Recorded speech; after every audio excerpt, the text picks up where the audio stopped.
Jam wale mon bandiraɓe tedduɓe ɓen koɓe a yaw Pindi TV min calmini on mawɗon wonde duude babaɗam nde kala min bismi mon e kellega nanero ɓindo jayndeji aljuma nogas e nayi lewru janvier 2025 bisimilla mon e kelle gadande roɓindu jandeji puɗɗortoɗen ko jande gendire nde jayde le soleil ɓe garti koye surpopulation carcéral ɓen ɓe ganduɗa ko keewal dumbaɓe toon ɗo cuuɗi dumbirɗe ɗi ɓe garti ko abbi e sappo e nayyi ujunere pawɗi temedere e capanɗe nayyi e jeeɗiɗo dumbaɓe tawi noon ɓen ɗum yerodira koye wertago leydi Sénégal tawi abbi koye ɗin capantati e jeenayyi dumbirdu taweteni e leydi Sénégal kanko mo ganduɗa ko ministre Ousmane Diagne jagorɗo kalfinaɗo ñawoje leydi Sénégal o warti e caɗele kewgol men dumbaɓe tawi kadi ne wayno ɗum kewgol mumen e patgol wonande e yoga e won nokkuji to banggue wonande e dumbirɗe ɗi e yiiɗi noon e ɓen foof so tawi a ƴeewama ɗo e nder leydi Sénégal ne wayno imono tan ko ujunnaje nayyi pawɗi temedde jeenayyi e nogas e nayyi place hande oɗo saaha ɗum woni ko wooda wadde noon ko joga ko to banggue dumbaɓe ne wayno pilpiltodiri e cuuɗi dumbirɗe ɗi jayde le soleil arti hen en ƴeewoyto jayde li quotidien ɓe garti ko soutien à Farba Ngom la déclaration de Fouta acté ɓe garti noon koye moɓodiral ummiɓe bangyo bang hokkodirnoɓe aadi toon to diwan mbo Matam toon to Agnam ɓen ɓe ganduɗa ko yaadiɓe lande alliance pour la république kamɓe yaadiɓe Farba Ngom hanki o moɓodiral mawgal kewgal jamanu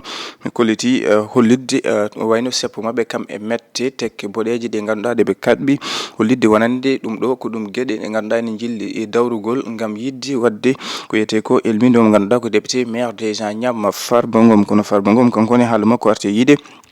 omo ganduɗa ko mennoɗo wonde hoorejo leydi Sénégal Macky Sall jangguinima ko yete ko hormade ɓen ɓe ganduɗa ko joguiɓe ñawoje leydi ndi kono kadi wonde ko yete ko républicain kan haalane tawi e jayde li quotidien jayde rewmi quotidien ɓe garti koye bracelet électronique ɗen jeewe kaɓanteɓe wonande yoga e won dumbaɓe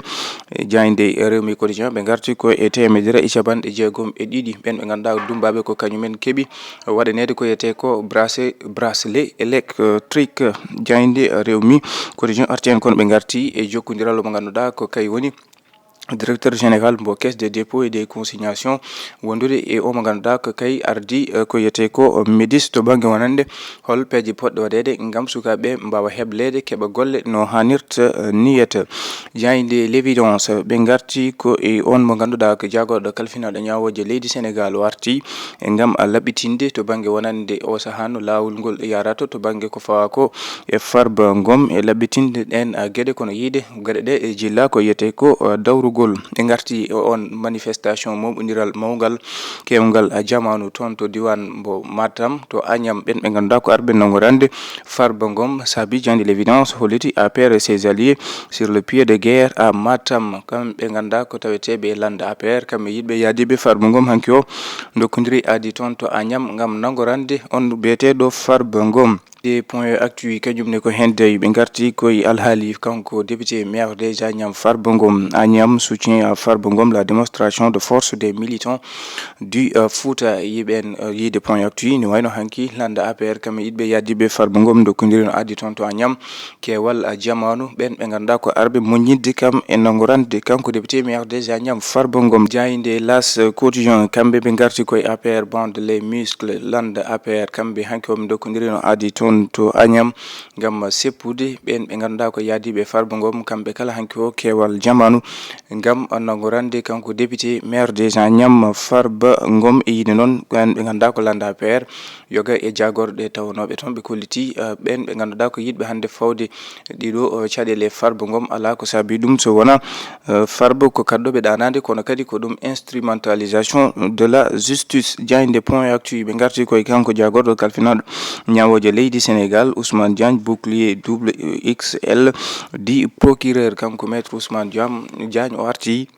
ko yonno e alhaali Farba Ngom holliti gueɗe ɗe jilla ko yete ko dawrugol lawol waɗi tan kono foti ni yarude ni to banggue wonande on mo ganduɗa ko rapport sentif mo ganduɗa ko kay tuumi Farba Ngom hani e procureur général no ardi wonande to banggue wonande ñawore nde no jogori ni yarude kono ɓe garti ɓen ɓe ganduɗa ko hanki dillannoɓe waɗanoɓe seppu men toon to Agnam yiide noon wonande Farba Ngom ha joni ɓe jeeɓata nguɗo laamu ene nanno ɗum ko yete ko dumbirdu kanko Farba Ngom arti yiide wonande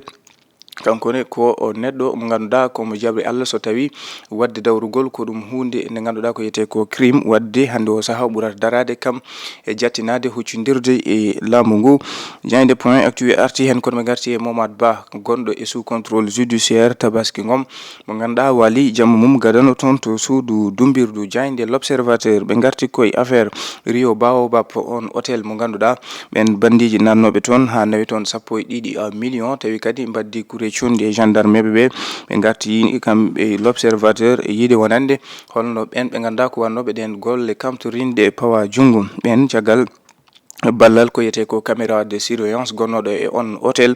nde ɓen mi joguinoɓe losko ngo kuturi ɗum ɓen fawaɓe jungo kono hen kadi goto e mabɓe ɓe ganduɗa ko nangaɓe e oɗo nokku biyeteɗo nga Zobilla ɓe kolli ɓeɗo o ko abbi e joyi oɗo saaha hande pawama jungo kan haalani tawe e jande l'observateur kono ɓe garti e Momad Ba mo ganduɗa totti ko abbi caɓanɗe 9 millions copreje men franc CFA Tabaski Ngom mo ganduɗa fayi toon to dumbirdu kono o mo ganduɗa kañumne woni Mor Gueye kañumne waɗama sous mandat de dépôt. Jayde l'éveil ɓe garti koye marché financier yiide Jayde l'éveil to banggue marché financier lawi du Sénégal o saaha ɗon laamu ngu bal yidde mum ko ƴettude ko abbi e ujunere milliard e copreje men franc CFA tawi koye hitande 2025 kono ɓe garti kamɓe l'éveil ha joni ko wetno to banggue mobilisation des ressources en eau kolliti noon toon to diwan bo Kaffrine kamɓe Tamba ko abbi e capanɗe 3 ujunere to banggue emploi ene fada e nden eɓɓore. Jayde Le Quotidien ɓe garti koye alhaali Farba Ngom